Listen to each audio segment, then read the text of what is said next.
soota kutaalee sadan Awurooppaa keessa jiran qophii akkasii kana qophii seenaa qabu qabeessa kana qopheessitanii hawaasa Oromoodhaa asirratti argamee qophii adda bilisummaa Oromoo qopheesse kana waamicha kana kabajee dhufuu keessaniif maqaa adda bilisummaa Oromootiin isin galateeffadha.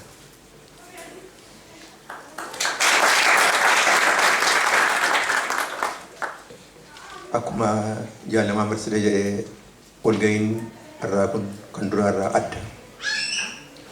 Adda bilisummaa Oromoo qindoominaan Awurooppaa keessa kan jiru miseensotaa fi hawaasa Oromoo walitti fidee waa'ee saba isaatii, waa'ee qabsoo uummata saba Oromoodhaa waliin mari'achuu, ibsa dhaggeeffachuu, yaada kennuu, isa kanarratti gumaachuu gochuun kaayyoo adda bilisummaa Oromooti, dirqama adda bilisummaa Oromooti.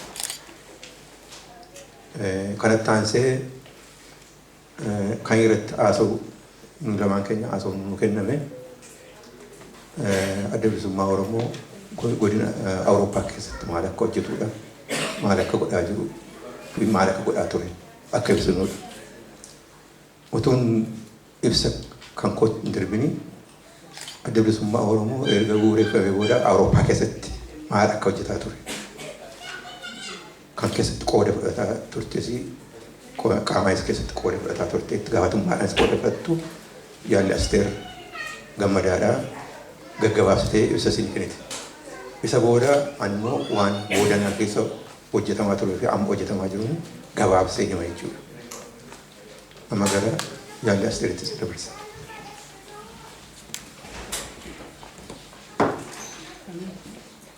Hundi keessan baga nagaadhaan dhuftanii jedha. Warra kora kana walga'ii kan akka kanatti nu qindeessitanii itti daddabdanii galanni keessan bilisummaa ta'uun jedha. Akka namas taa'ee asii mana kana keessa ilaalutti an gammachuu guddaatu natti dhaga'ama. Gammachuun natti dhaga'amu kuni uummanni Oromoo as biyya alaa jiru. Iddoo gaarii jirru kuni uummata keenyaaf ammam akka birrachaa jiru natti mul'isa. Inni kaan maaltu jira, maaltu deemaa jira jedhee dhaga'uuf dhufa. Inni kaan immoo waan jiru kana jabeessee gara fuulduraatti tarkaanfachiisuudhaaf yaada koo kennachuun naqadee dhufa. Inni kaan immoo kanatu hudhate kun hasirraa, kanatu dadhabe kun haa jabaatu jedhee yaada isaa gumaachuudhaaf dhufa. Kun hedduu waan nama gammachiisuudha. Akka kanatti si'a bareennee mana goonnee akka ilmaan Oromootti waan saba keenya ilaalu naan illee na ilaala jennee dhufnee asitti walitti qabamuun keenya kuni waan guddaa guddina guddaa har'a uummanni keenya irra ga'eedha. Nu warra xiqqoo umuriin keenya bubbulee hin beeknu. Qabsoon Oromoo eessaa ka'e eessa akka inni ga'e. Yeroo nu anillee Oromoodha jennee afaan Oromoo dubbachuu baratti dadhamaa turreetu barratti sodaachaa turreetu ture bara Haayile Sillaasee keessa. Kun hundinuu waan seenaa keessa kuteedha. Hojii adda bilisummaa Oromoo kan biyya Awurooppaa keessatti haa jennu biyya alaas dabalatee bara 70 keessa yeroo jalqabee waan kan hordofaan ture biran ture namoota yartuudhaan al tokko koorarra yeroo nama 15 taanee taa'aa ture yerootti rakkoon guddaan ilmaan Oromoo irra biyya sooshaalistii gara Raashiyaa kana keessatti qaqqabaa ture. Hiriira yeroo baanu nama 3-4 yeroo itti nu hiriira baanee dhannee waajjira imbaasii Raashiyaa dura dhaabbannu fa'i ture. Haala sandumaa keessa darbinee har'a qabsoon Oromoo biyya keessaa bakka uummanni keenya kumaatamaan haqa isaaf dhaabbachaa jiru irraa jirra. Addi bilisummaa Oromoo immoo hojii isaa biyya alaatti diriirfatee caasaa isaa diriirfatee miseensota isaa ijaaree qabsoo Oromoo kunoo sadarkaa irra jiruun ga'ee jira.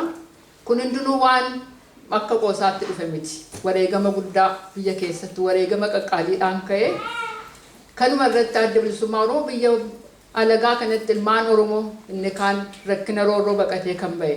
Inni kaan immoo jireenya isaa fooyyachuuf jedheellee kan ba'e biyya alaatti kan barnootaan ba'e biyya isaatti deebi'uudhaaf mirgi isaa jalaa sarbame.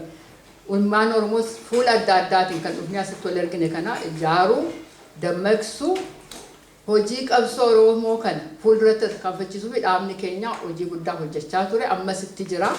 kuni milkii masaatiin jedha akkasittiin walitti dhufnee waan saba keenya irratti mari'achuu danda'u. Bara 70 keessa 80 keessa haa jennu yeroo adda bilisummaa Oromoo carraa argatee biyya bakkeetti caasaa isaan diriirfatu ilmaan Oromoo bakkee jirantu akka tokkummaa barattoota Oromoo of ijaaruudhaan akka waldaa gargaarsa Oromootti of ijaaruudhaan hojii qabsoo Oromoo geggeessaa ture. Kanallee booddee haasaa keessa qoodi keenya maal kan jiru keessatti illee irra deebinee haasoo dandeenya. Hojiin fuula adda addaatiin sadarkaa adda addaatiin hojjetamaa ture. Har'a dhaabi keenya maalirra jiroo jennee dhugaa jennee sadarkaa guddaa irratti hojjechaa jira. Sadarkaa addunyaan qabsoon Oromoo maalirra akka jiru sadarkaa hubatee irratti mirga Oromooillee maal kan jedhu sadarkaa addunyaan hubatee irra jira. Kun hundinuu hojii ilmaan Oromoo biyya ambaa jiran hojjetaniin kan argamedha. Kun gara fuulduraatti illee kana caalaa cimee jabaatee itti fufuudhaa qaba. Adda bilisummaa Oromoo waldaa gargaarsa Oromoo ijaaruudhaan yeroo jalqaba bara 80 keessa ilmaan Oromoo warra akka baqatutti Jibuutii, Somaaliyaa, Suudaan keessatti rakkachaa turan gargaarsi guddaan akka godhamu taasifame. Balaa baay'eerraa uummata keenya akka ra'aniin gochuu danda'amee jira. Hojiin kunillee ammallee itti fufuudhaa qaba. Kunis gargaarsaaf dandeettii ilmaan Oromoo biyya bakkee jiran gaafata. Afaan Oromoo guddisuudhaaf barnoota afaan Oromoo akka guddatu hawaasa Oromoo biyya alaa jiru kana keessatti barreeffama adda addaa akka qophaa'u gochuudhaan jalqaba qubeen afaan Oromoo barreeffamtee xiqqaatee akka kitaabaatti illee maxxantee kan baate adda bilisummaa Oromootu baase bara 80 keessa. Kitaabni sun dirree seenee ittiin baratamaa ture biyya alaa